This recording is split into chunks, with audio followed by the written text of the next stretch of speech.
Le loro sedie rimangono vuote. Silvia Rizzotto e Marco Andreoli non sono presenti alla prima seduta del Consiglio regionale dopo il loro passaggio dalla Lega a Fratelli d'Italia.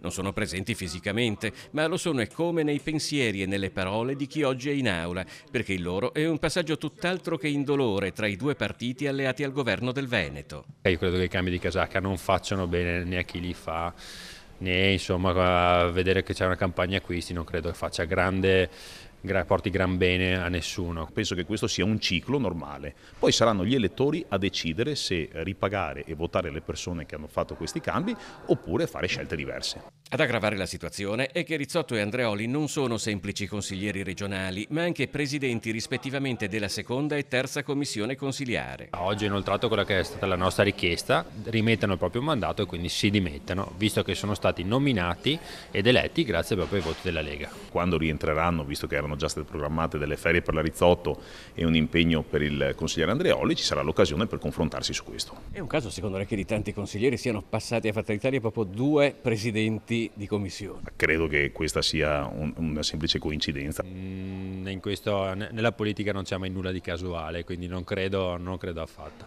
A Palazzo Ferrofini, intanto, il cambio di partito è già stato ratificato con solerzia da una nuova assegnazione dei posti in aula. Nell'emisfero destro i leghisti continuano ad occupare tutta la seconda fila, ma con Rizzotto e Andreoli Fratelli d'Italia si è allargata fino a raggiungere la curva dove siede Fabiano Barbisan, eletto con la lista Zaia, poi migrato al gruppo misto, che un mese esatto fa aveva dovuto a sua volta smentire un passaggio tra i meloniani. Ma la situazione ci rendiamo conto anche noi che è un po' frizzantina, però rimaniamo sempre in un ambito dove condividiamo una visione di Veneto, degli ideali, dei valori. Dall'opposizione la lettura è diversa. L'interesse a stare insieme era evidentemente dettato non da un progetto comune, ma dal fatto di rimanere al potere insieme. È brutto vedere questa, diciamo così, migrazione, perché significa che c'è un interesse personale prima che un progetto politico.